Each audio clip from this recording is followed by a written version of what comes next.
Baik, bismillahirrahmanirrahim. Assalamualaikum warahmatullahi wabarakatuh dan selamat pagi adik-adik. Jadi hari ini kita akan belajar mengenai hasil kali transformasi, yaitu di bab 4 ya.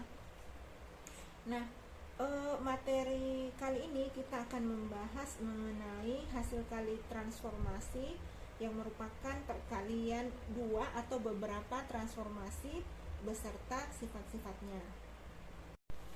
Nah, jadi kita masuk ke bagian awal terlebih dahulu adik-adik, yaitu definisi 4.1. Saya cantumkan di papan ya mengenai definisinya. Jadi andaikan ada dua transformasi, sebut dia transformasi F dan transformasi G, di mana transformasi F ini memetakan V ke V, begitu juga dengan transformasi G memetakan bidang V ke V. Nah, kita katakan komposisi dari F dan G itu ditulis G komposisi FP itu sama dengan G FP, di mana untuk setiap P itu elemen V.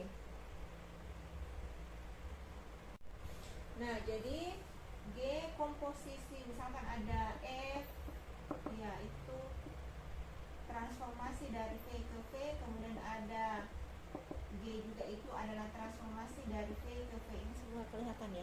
Oke. Nah, dikatakan bahwa G komposisi F P ya untuk dimana P nya itu untuk setiap V. Ya, ini kita dapatkan itu sama dengan F P gitu. Untuk setiap P elemen P.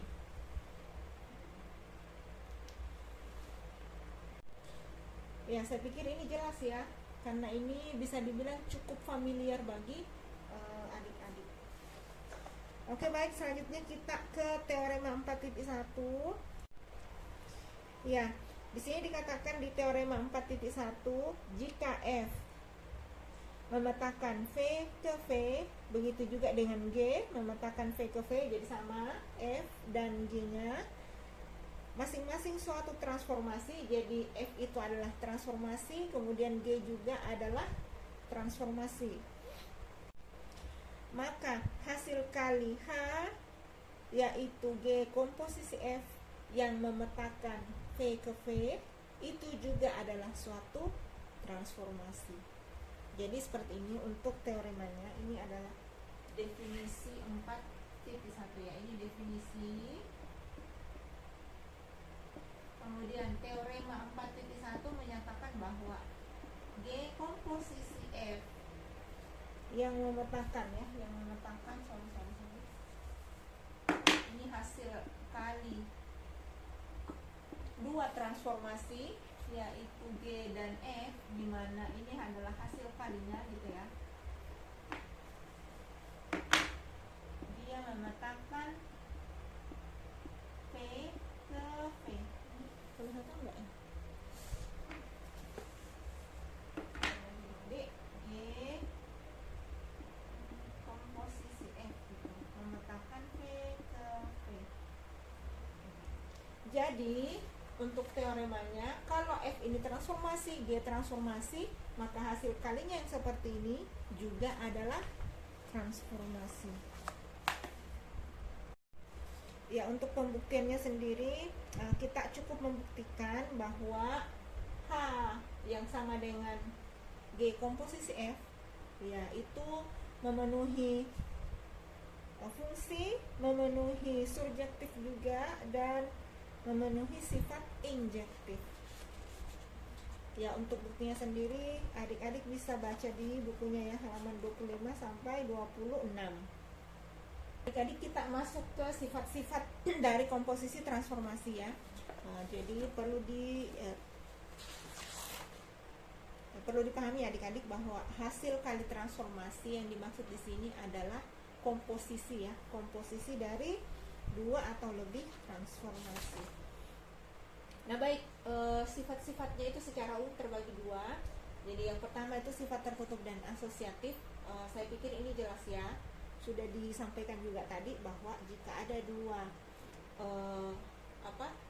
transformasi gitu, misalkan ada F dan G, dua-duanya adalah transformasi ya, F itu transformasi, G juga transformasi, maka G komposisi F atau sebaliknya F komposisi G juga adalah transformasi gitu ya. Kemudian untuk sifat asosiatif itu kayak gini ya, P komposisi Q komposisi R itu sama saja P komposisi Q komposisi R. Nah gitu ya untuk sifat asosiatif. Kemudian untuk komposisi dua isometri, jadi ada dua. Yang pertama itu jika P dan Q adalah isometri, maka P komposisi Q adalah isometri. Sama tadi untuk sifat tertutup ya, cuma tadi untuk sifat tertutup jika P dan Q adalah transformasi, maka P komposisi Q adalah transformasi. Nah untuk yang kedua ini, kalau P dan Q adalah isometri, maka P komposisi Q adalah isometri. Kemudian untuk bagian kedua, ya misalkan ya, ada dua isometri S1 dan S2 yang merupakan isometri langsung. Begitu juga dengan ada dua isometri lawan, sebut P1 dan juga P2. Nah, komposisi S1 dan 2 atau kita baca S1 komposisi S2, nah itu adalah isometri langsung. Kemudian S1 komposisi T1 itu adalah isometri lawan. Begitu juga untuk T1 komposisi S1, nah itu isometri lawan. Kemudian T1 komposisi T2 itu isometri langsung. Jadi kita lihat ya, kalau misalnya dua isometri dikomposisikan, jika dua-duanya isometri langsung ataukah dua-duanya isometri lawan, maka komposisinya merupakan isometri langsung. Nah, kalau salah satunya ada yang merupakan isometri lawan, misalkan S1 komposisi T1 atau T1 komposisi S1, di mana T1 ini adalah isometri lawan, maka hasilnya adalah isometri lawan. Gitu ya, mudah untuk diingat. Nah, misalkan ada contoh seperti ini, ada garis G dan juga garis H. Kemudian ada titik P, ya misalkan letaknya di sini ya. Nah, pertanyaannya, tentukan atau lukislah A yang merupakan komposisi dari MG, MHP. Nah, untuk bagian B, ya titik B yang merupakan komposisi MH, MGP. Nah, gitu. Jadi kita ke bagian A terlebih dahulu. Ya. Jadi kita berangkat di MH ya. Nah, jadi pertama kita cerminkan dulu titik P terhadap garis H. Ya, jadi ini anggaplah tegak lurus. Jadi garis H ini anggaplah tegak lurus gitu.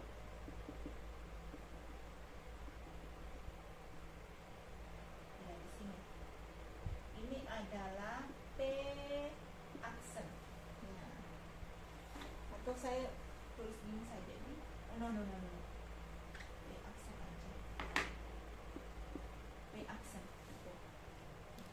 Kemudian setelah dicerminkan terhadap garis G, setelah dicerminkan terhadap garis H, kita cerminkan lagi terhadap garis G. Jadi ini adik-adik, ini dianggaplah tegak lurus gitu ya. Tidak tegak lurus. Sorry, ini tidak tegak lurus terhadap garis. Oh ya, ini sudah benar ya. Ini garis G-nya ya. Saya berfokus tadi ke garis miring. Ini garis G-nya, kebetulan dia horizontal. Nah, sehingga P-nya itu vertikal ke atas ini. Ini A ya. Nah, jadi titik A ada di sini. Kemudian untuk bagian B, kita cerminkan titik P terlebih dahulu ke garis G. Jadi ini garis G, kita cerminkan dia.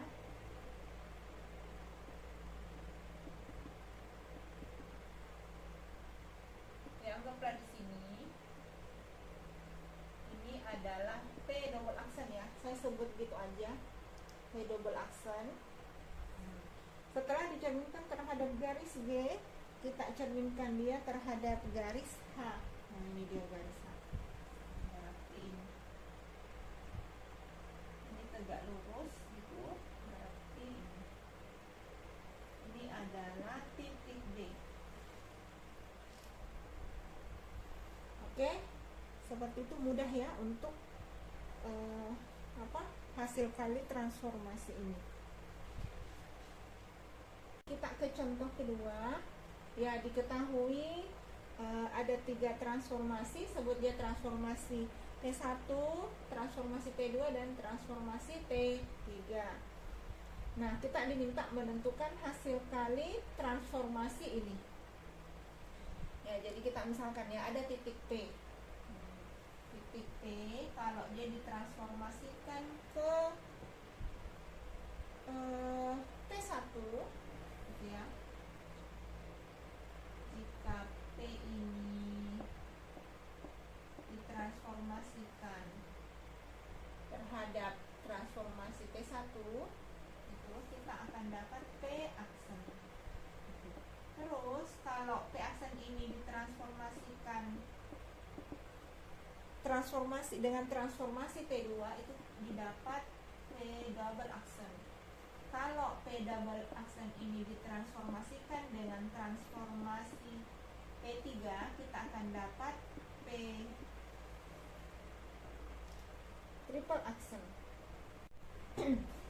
Jadi hasil kali dari 3 transformasi ini, jadi ini T3 komposisi T2 komposisi T1T itu sama dengan T3 kemudian T2 T1T.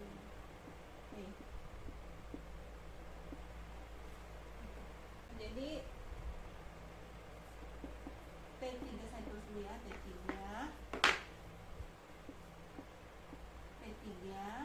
itu T2. Nah, hasil dari transformasi titik P pada transformasi T1, itu kita dapat adalah P aksen. P aksen. Kemudian hasil dari transformasi titik P aksen terhadap transformasi T2 itu didapat P double aksen. Saya tulis di sini ya. P double aksen.